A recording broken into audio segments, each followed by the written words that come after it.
What's up, Hyperfast Agent Nation? On this episode of the show, I am interviewing an amazing entrepreneur. He started his first company at age 29. He has over 18 years of management, consulting, and advisory services for large companies, small companies, mid-sized companies, nonprofits. He's helped them all, and he has written a best-selling book called Don't Be a Stranger to help people learn how to network and connect more. Welcome to the show, Larry Perkins.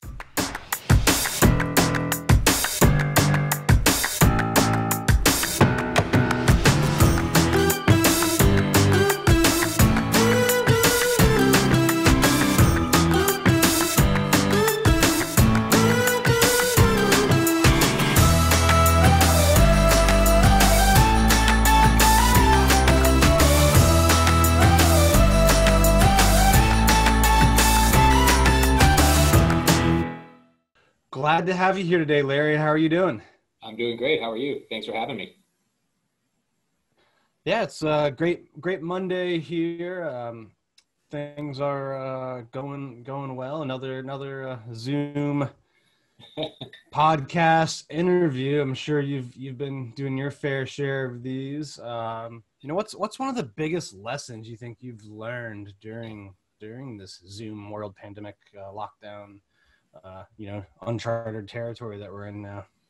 Yeah, I mean, so many, right? I mean, from the sublime to the mundane. I mean, the sublime is probably trying to find opportunities in all these weird new things that we learn about and trying to figure out ways to pivot how you do business normally. But from the day to day, I feel like I'm much more efficient than I was before because I'm not driving around or flying around certainly as much. So I feel like there's a lot more I can get done in the same amount of time, particularly in someone who kind of deals with people in a relationship type business. I can get a lot more done just because, I'm sitting in one chair most of the day instead of kind of going place to place and being face to face. So I think that's probably the biggest takeaway. Yeah, I think there's a lot we can actually unravel here with what you're an expert in, which is, networking, connecting with people. But Before we do that, why don't you just give the listeners and viewers out there a quick overview of who you are and how you got to, where you are today? Sure thing. So, Larry Perkins, ultimately I identify more as an entrepreneur. I've started and now built up a management consulting company called Sierra Constellation Partners that does, really high-end management consulting for distressed situations. Along the way, I started when I was 29, now I'm 42, and built it up reasonably well along the way. But along the way, I've turned into a little bit of someone who's passionate about relationships and building relationships. There's nothing like necessity to start that when you're starting originally, and I've since put a fair amount of study and time into kind of developing this philosophy. So about a month and a half ago or so, I wrote a book or finished a book that got released called Don't Be a Stranger. And it's really about how to mindfully and intentionally kind of build up your relationship base to help your business. And that's kind of what I do now. This is an interesting time, I think, to be releasing that kind of book. I don't know how long you were writing it, but I imagine releasing it, a few months into the pandemic. Did you cover kind of what you're doing differently now versus pre-COVID? It's really interesting. And you're not the first one to have asked that question. I think I thought about it a lot, even when we were about to release it. Because, I wrote it prior, call it over the 18 months prior. And then, you have a book done, you can release it kind of whenever. And the publishing company and I both sat together and said, you know what, let's go for it. And I think part of the reason is, at the root of it, relationships are about, having people, what I call just having people remember that you're alive for a moment in time, right? And particularly if you're in a business that, requires someone to remember that you're around to do it. In my business, it's certainly that way. In the real estate world, it's certainly that way. Whether you're actually meeting someone face to face or otherwise meeting them over a Zoom call, over a text message, over a telephone call, you're still accomplishing the same thing. And in some ways, similar to my efficiency comment before, you can almost do more of it now because you don't have the same pressures of going to a specific conference or going to a dinner meeting or a cocktail party or anything, other things that we all do in, call it, normal times. So I think in some ways it's more relevant than ever, because I think it's pretty easy just to hang out and watch Netflix and not do anything. But I think collectively all our businesses would fail if that happened. So I think now is the time more than anything where you need to be thoughtful about it and reach out to people that you haven't talked to for a while to get the phone to ring, because the phone's not going to ring itself. What are you recommending to people now differently than before? I imagine before you were probably big on like coffee, lunches, meeting, events. Obviously, those have been throttled down or eliminated. Yeah. So, like, are you teaching people or implementing a strategy of Zoom meetings or like coffee over Zoom, or what's it look like now? In general, I kind of like to meet people where the relationship sits, right? I mean, if it's someone that you were close with before and it was someone you grab a beer with, pre-COVID, I've done virtual cocktails with people. If it's someone that I barely knew at all, maybe I'm sending an email. What I generally say is you kind of want to meet people, where the relationship is. You don't want to go get Zoom cocktails if you've never met someone before. You don't want to have, I've sent meal kits to people and we have like a dinner together. I mean, that's like a little bit more intimate of a experience than it would be if you're just someone you don't know. But in general, I think the theme is just doing the same, kind of the COVID version of what you were doing before. If getting coffee was with what you would do with someone before, a virtual coffee seems like it makes sense. If just hanging out on email every once in a while and just catching someone up on what you're up to or asking what they're up to, you can still do that. It's no different. The lunches get a little bit trickier, but I think there's ways around that. I mean, I think you can say, hey, I heard about a podcast I listened to, check this thing out. You just kind of relate with someone and get some of the little tidbits that you'd have maybe in a conversation and just get that out over an electronic medium. So I think that's probably what I'm doing more than anything else. What about one to few or one to many type situations? Are you doing any panels, webinars, educational type of events for your clients or people that you do business with? How are you connecting to multiple people at a time so we can really use our time to get the most bang for the buck, if you will? Sure. And I'll separate like kind of the day-to-day kind of doing our job part of it, because I'm sure just like everyone else, we have Zoom calls for business meetings and stuff where you're actively involved in a deal. I'm separating that out because I think that's all happening, the way it kind of did before, just using Zoom. I think as it relates to the networking and marketing and all that kind of stuff, I participated definitely in some panels. I think there is some Zoom fatigue. I've heard this expression that people are kind of zoomed out in some ways. So I think there's part of it, but I think some of the more successful ones I've had is like if there's a particularly close group of people that you maybe would have like a 6 or 8 person dinner with before. I've definitely done like a cocktail thing with 6 or 8 people.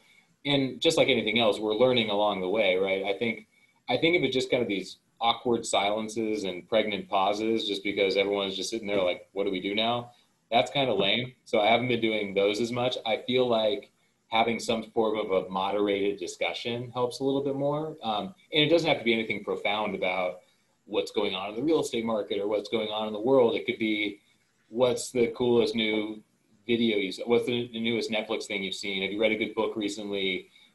What's the weirdest thing you've seen in a conference call, someone coming in? I mean, it can be random things that come up. It's just kind of adapting for the times on that, but definitely participate in some panels. And I'm just kind of lukewarm on that, I think, because I think most people watching panels are a little bit fatigued on them so much. And plus, I mean, you have the ability to see a panel with like Tony Robbins on one side. So yeah, I feel I'm like a reasonably successful guy, but Tony Robbins is a hell of a lot better than I'm ever going to be. So in a weird way, the world's gotten smaller. So just doing a panel may not be as good as it would have before because, you're getting world-class performers doing panels that you can participate in. So I'm kind of personalizing it more and just trying to connect with people on a human level. And that's another thing I've learned is it's a common experience that everyone has right now. I mean, everyone can talk about something weird that's happened in COVID times, right? Like trying to figure out, meal planning all the way through to restaurants that are open. I mean, there's a common experience that people are all doing right now. So I think that's a big part of the conversation. you have? I mean, I joke about it when you were on conference calls before, everyone would talk about like the weather or what they're going to do this weekend. Now it's kind of like, how are you holding up? Everything okay? What's it like in your neighborhood? So there's like a whole different conversation going on. And I'm just kind of leaning into that right now a little bit more. Yeah, I think it's a lot of interesting stuff there to kind of unpack. And I definitely think at first there were people that were like us, for example. We jumped on Zoom appointments, conferences. We put on webinars for our clients. Yeah. All of that. Then I think a couple months in, like everybody was doing it, and overwhelmed. I think there was that fatigue of it. And I'm in some really, really good networking groups, and some of them are putting out great content. Right. But I just don't want to get on Zoom like 6 p.m. all the time. So I think there's you gotta make it interesting. You gotta bring on like interesting panelists. Like I'm jumping on. I'm gonna be on one tonight that I will attend, just because they're bringing on a Navy SEAL that I think is gonna have a very interesting story. So I think like opportunities like that are gonna be what you're gonna have to do to kind of break through the noise and connect. And then I think, what would you say the important things are? Like let's take a real estate agent. Let's say they put on something for their past clients or buyers and make it interesting. They get 10, 20 people on there. Like, what's the next step for them to really leverage that? Would you then go out and connect one-on-one, or what do you recommend there? Yeah, I think the follow-up is what it's all about. I think you do these things. It's kind of like what I talk about in the book, but it's also just from my experience. Like, you go to these networking events, I kind of talk about it being a 3-step process when you go to one of these things. It's rarely that you're going to get like a listing going into the first event, or in my case, a client, right? I mean, ideally the first step is they kind of want to like you in some capacity. So you have something to talk about. It's not just a jerk, and you're not trying to be too forceful. Because in every business, there's lots of people who do what I do. There's lots of brokers out in the world. You're trying to find a way that they have to like you at a certain level to want to do business with you. And then I feel like the second step is then they've got to understand, what you do. Like, if you're a broker, are you a commercial guy? Are you a residential guy? Are you a multifamily guy? Like, where are you in the middle? Because when you're just, whether it's over a Zoom thing or at a cocktail party, you say you're a real estate broker and they automatically kind of file you away in their brain, because they got other stuff going on and they're worried about their kid or whatever else is going on. And then the second one is like, okay, well, that guy sells homes, or that guy sells, multifamily, whatever he's going to do. It's like, okay, I know that guy. He's like the multifamily guy. So they've got to file away again.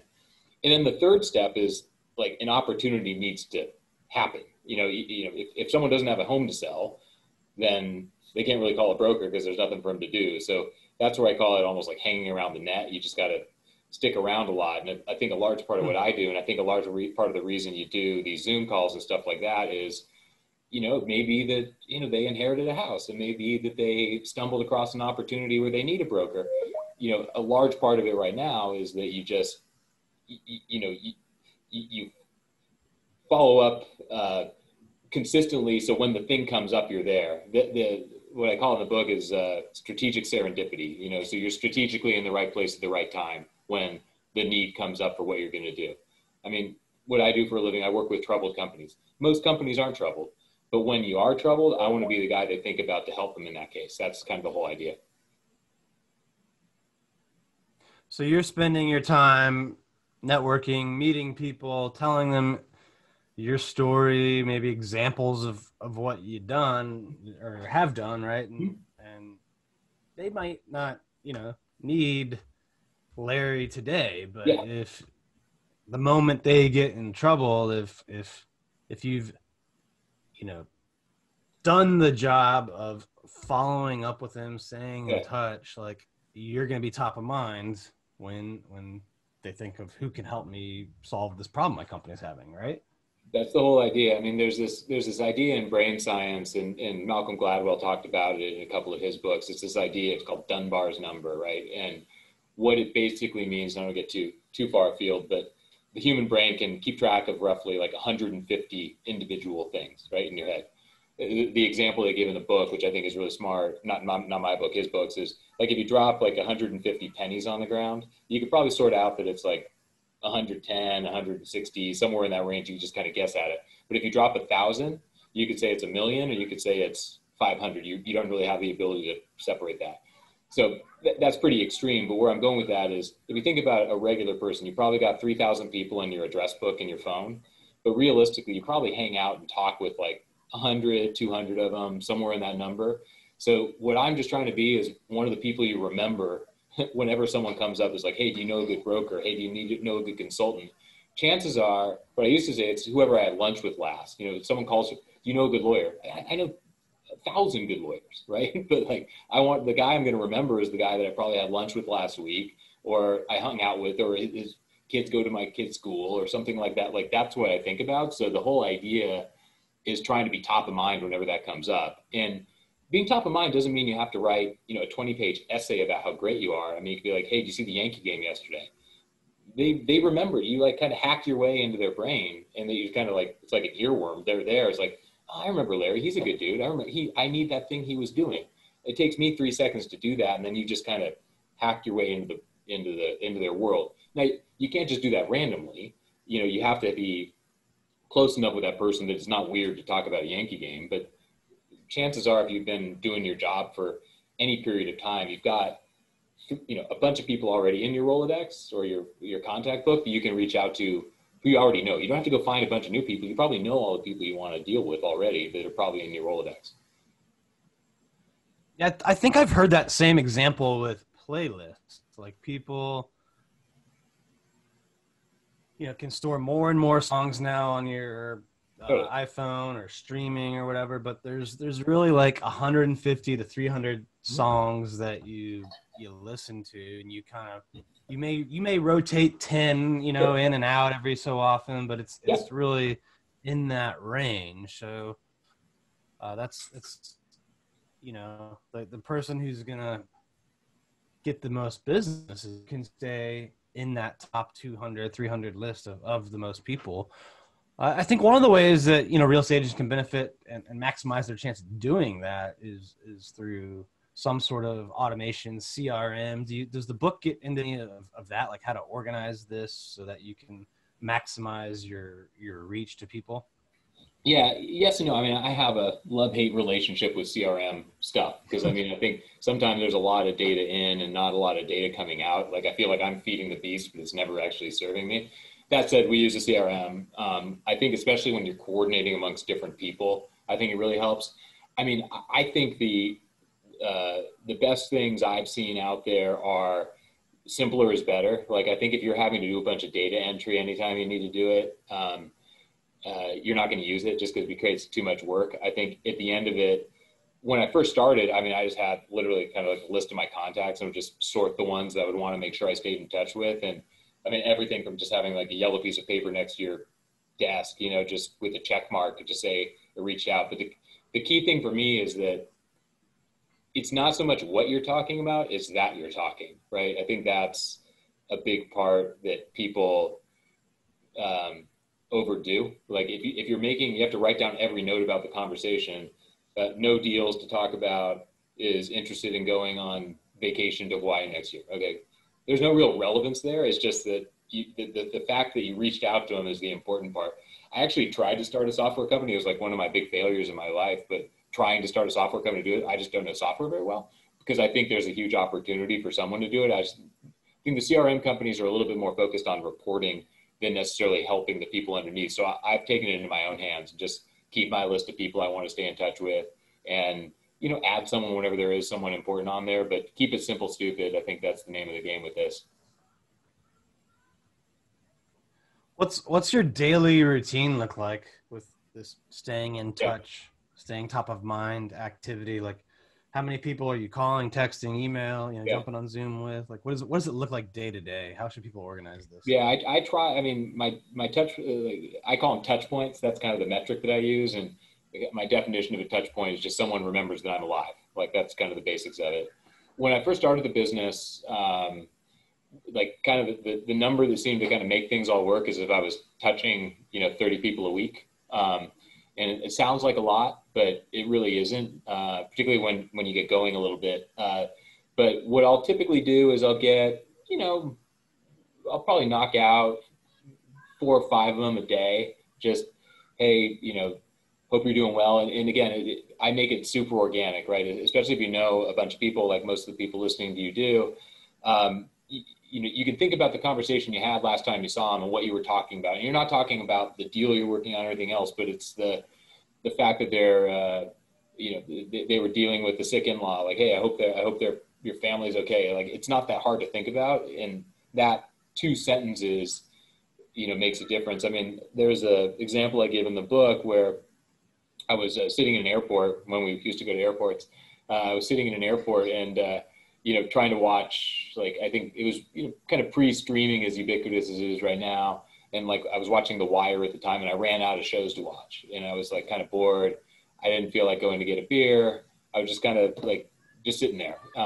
So I just started kind of going through my contact book and there was a lady that I worked with really against on a case like 2 years before. And I just fell out of touch with her. And I just sent her kind of a random email. Her name was Carol. Said, hey, Carol, long time no talk. I remember really enjoying working with you. I fell out of touch. Hope you're doing well. Like, I mean, that was it. And she emailed me back in like 5 minutes and ended up being like I think it was a $670,000 fee that we got out of that case because it was a big case, big deal, all that kind of stuff. But it wouldn't have happened if I didn't just kind of randomly reach out. And literally, I could probably pull up the email. It was, hey, Carol, hope you're doing well. Nothing. I mean, it took a minute. It was like kind of a mindless thing, but that coming out, that was a really successful example of this. And I imagine you were not expecting anything out of that email other than maybe like, hey, good to hear from you, if that even, right? So I think it's interesting that sometimes some of the biggest, gains, if you will, or business, if you will, comes when we do an activity to connect with someone that we have like zero expectation of anything good happening from it. Yeah, like it's weird. I don't want to get too like metaphysical, but in some ways, like I think if you're just like trying to help people in general, and just kind of reach out to people, and I don't know, you're just cool. Like you're not. There's like I hate when people are grabby about stuff when they're making the push too hard. Like, I feel like, hey, I'm just staying in touch because I like staying in touch with you. Like, if something comes, like, she knows why I'm reaching out. We're not, like, friends. I would consider her, like, a buddy, like, we were buddies, and that's okay. And it's a distinction I draw that, like, friends in my life, that's the people, if God forbid I ever go to jail, they're going to bail me out type of thing, And I've got a very few number of those, but I've got tons of buddies, like someone I go get a coffee with, someone I'll chit-chat with for a while, kind of BS with, whatever you want to call it. I think that's what makes business work. And I think it makes it pleasant too. Like there's no pressure. Like they don't need to do anything for me. I don't need to do anything for them. If I could be of help, great. They want to know, if they come to LA and they want a restaurant reservation, I could tell them that. Like it's nothing big, but I know that they probably don't have 20 people doing what I'm doing that. So I'll be top of mind when that comes up. That's all I'm really looking for. Yeah, I agree with the whole metaphysical, philosophy on that. I just feel like, if you consistently make an effort to connect with people, stay top of mind, and just tell them what's going on in your life and in your business. Like when the moment comes that they're ready to do business, like, you're going to get a lot of it. You're going to get rewarded, but it seems to work better when you're not expecting it for whatever reason. I totally agree. It's the randomness of it all that, at least in my business too, I'd be curious to hear about yours. Stuff comes from the weirdest places too. I mean, it could be, like the dentist had a patient in before and I just stayed in touch with the dentist for whatever reason. And he's like, hey, I know he was talking about needing someone who does what you do. I should put you in touch. I mean, I don't make it a practice to call on dentists like for business development in my world, but just, me staying in touch with the guy, telling him about a bourbon that he may like, whatever, it doesn't really matter. And he'll remember me at that moment. And I think there's just like a human nature where he's just like, hey, this guy's being cool. Like, I'll be cool back. Like, I think he seems like a enterprising guy. I think he sells real estate or something. Like, yeah, why not? Like, we'll give that guy a shot. I think there's some of that just comes out of just being a decent human being. Yeah, it seems to happen a lot in real estate. Like the more you stay in touch with people, like or go to parties or events, like you're just top of mind, and you'll get referrals when you're not expecting it. And but if you're that guy that's pushing too hard, it stinks. If you're the guy saying, hey, if you're ever looking to sell your house, give me a jingle. You're like, oh, come on, man. Like, I'm just having a drink with my girlfriend. Like, that's just, I don't want to talk about that right now. Like, I know what you do. Like, cool. Like, I don't want it to be like so overt that you're trying to get in my pocket. There's just part of it that's just, maybe that's just me. Right. But I think there's a lot of people that feel that way. It's like, you're just staying in touch. I know why you're staying in touch, and that's cool, but it's not taking that next step where you're being so overt about it that it makes it uncomfortable. Because then you have to have the person say no. Like I'm not looking to sell my house right now. It's like you're bringing a negative into the conversation that you don't want to deal with. Do you do something on kind of like a mass level, either email or video or something to kind of stay in touch with everybody, on a regular basis, or how does that work for you? I mean, for the firm, we have a big, like email blast program that we send out. But even on that, we try and, I've talked about a little bit before, but I kind of hang out the fact that it's okay to be weird and memorable. Like, I interview a lot of people, and where I'm going with this is, everyone's got, they went to great schools and they've been terribly accomplished in their career, but I love the bottom part of the resume where like, oh, I play disc golf and like to make my own pickles or whatever. Like, that's the stuff that I want to talk about. So when I send our email blasts, like, of course I highlight the stuff, or we highlight the stuff that's interesting about our company and accomplishments and new hires and stuff like that. But the things that we focus on are like, what's the new app of the week on your phone? Like, what's a good book recommendation? What's a new cultural event to go to in your community? Like, we try and focus on things that people actually want to read about, as opposed to necessarily talking about how great you are. I mean, I think Stephen Covey, all these great business books, I mean, people's favorite subject is themselves. You know what I mean? So if you can get something that relates to themselves, like, they care about that more than, we had like a gadget of the week, like, what's the best new like iPhone charger, like something like that. And people actually, our click-through rates are like twice what everyone else's are, as opposed to saying, look at the other turnaround we have, or look at this new office, whatever. Those are all important. You have to get those things across. But at the end of it, I probably get 20 of those a day. Everyone gets about 20 of those a day. So I'm trying to figure out something that they actually want to read. It's like Christmas cards. Like, if you get another Christmas card with a family smiling and everything looks perfect, cool. Like, I get that people want to do that, and that's all good. But I love the ones that have like a little personality, like they're dressed up, like they're doing something. And I know it takes a little bit of risk to do that, but I always remember those as opposed to like just like another one of the same thing that everyone else does. Yeah, that's a great point. It's like that book, Purple Cow. I don't know if you've ever read that, but he talks about that feature there. And even I've seen another book. Just kind of, it's on the Christmas theme, but with gifting. It's called Giftology. And great book. Yeah, they avoid gifts in between, like, I think it was like Thanksgiving and New Year's, because they say everyone's doing it, then it seems obligatory. So just do it at random times throughout the year, and you get a lot more bang for your buck. Very interesting concept there, because do you want that bottle of wine to arrive the week they get 10 of them, right? Yeah, or exactly. Do you want to go? You get the one in like July, February, when they've had nothing for all winter. Yeah, the July bottle of random wine is way better than the one of 10 that you have in your office. Same thing with like chocolates. I don't know about you. Like, Christmas time, you get like 20 boxes of chocolate. Yeah. There's only so much chocolate I can eat, man. Like, just give it to me in August.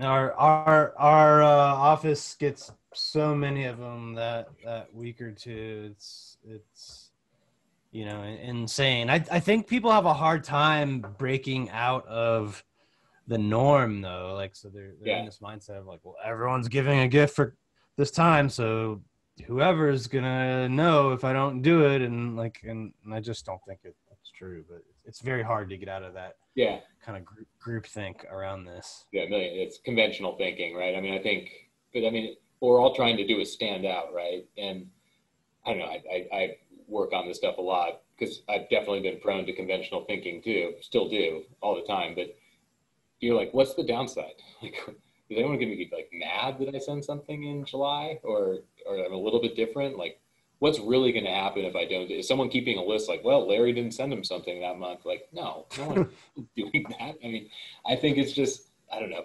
It's so funny how you fall into convention though, but people do it all the time. It's human nature, but still it's you have to figure out what the real risk is if you change something. So where do you think this networking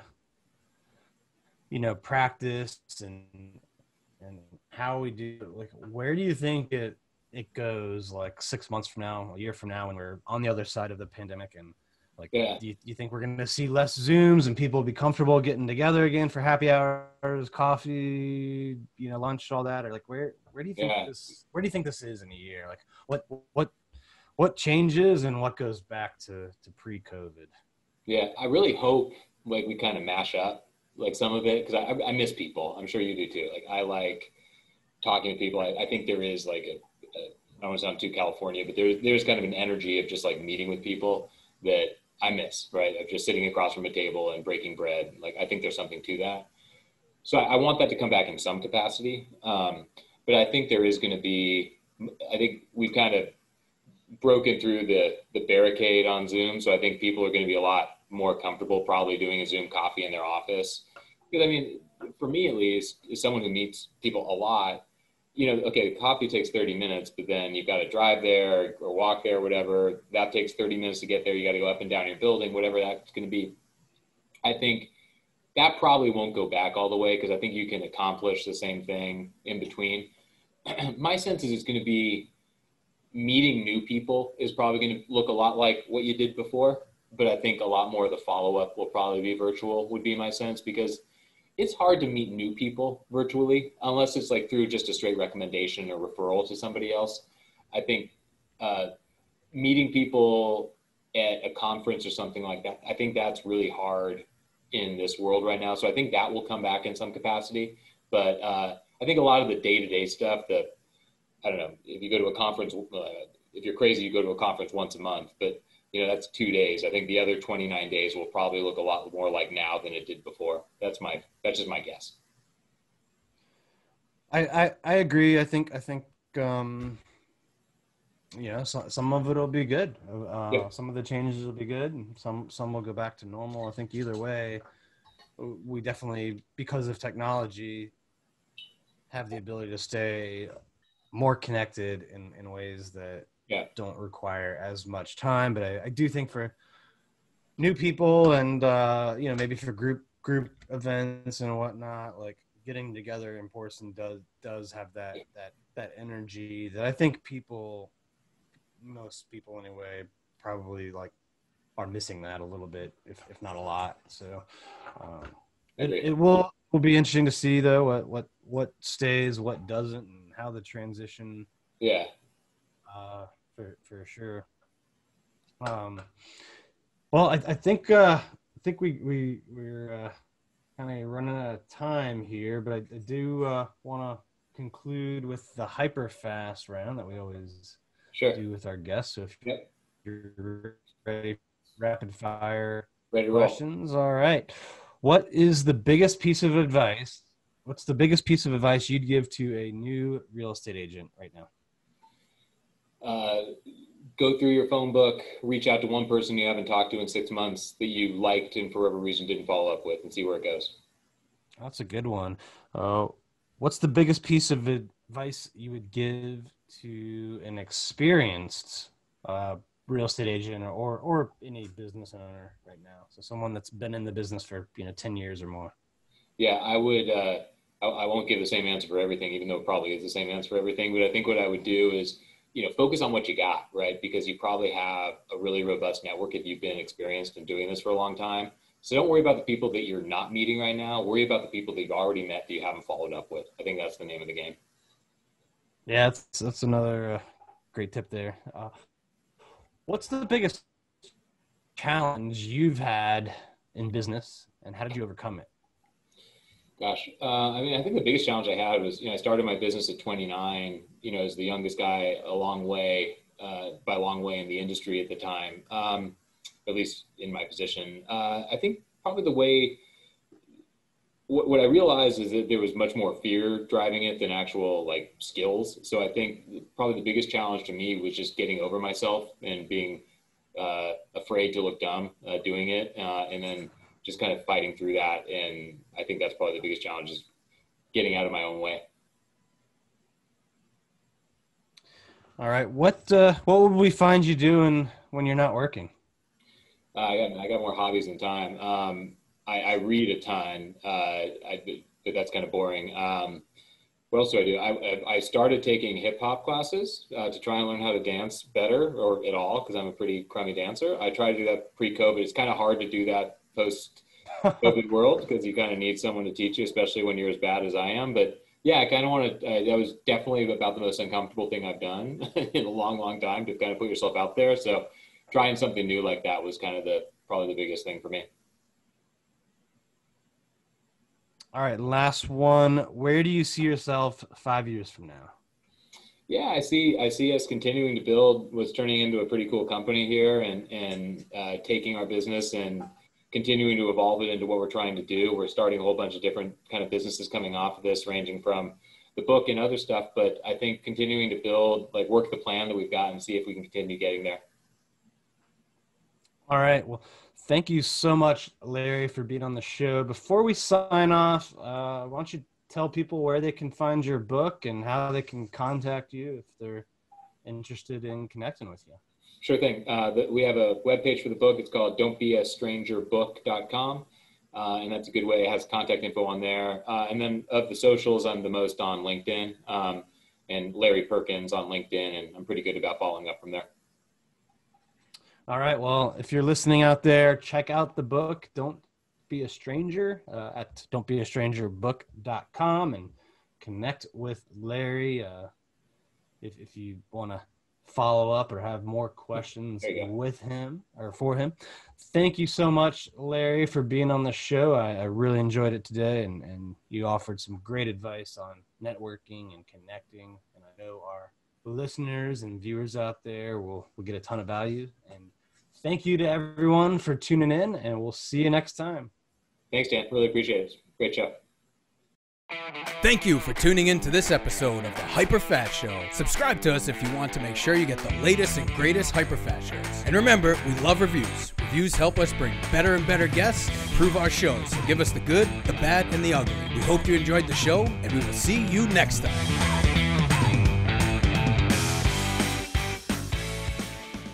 Hey guys, thanks for sticking around to the end.